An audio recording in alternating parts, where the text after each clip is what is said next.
Aperture. Your aperture is controlled by your lens.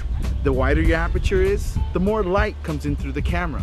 The smaller your aperture is, the less light that comes into your camera or hits your sensor. So this next part we're gonna do is we're gonna work with our aperture. First, we're gonna get a proper exposure with our aperture, then we're gonna increase and even decrease the aperture so that way you guys can see how it affects your picture. There's two things that your aperture does. It controls the amount of light that comes into your camera or hits your sensor. Second thing it does, it controls your depth of field. The bigger your aperture is, the more shallower your depth of field. That's how you obtain those images where your subject is very sharp, or whatever you're shooting is very sharp, and your foreground and your background are blurred out. If you bump up that number to, let's say, even 5.6 or 8, then more of your image becomes in focus. So you have a broader depth of field. So things that are behind you or in front of you will now come into focus.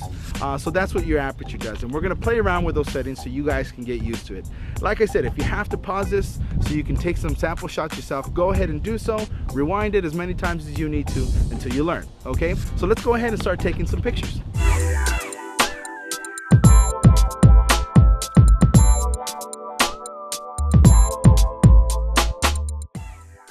So in this image we can see what a low aperture or f-stop can do to an image. It really blurs out your background and brings into focus your foreground.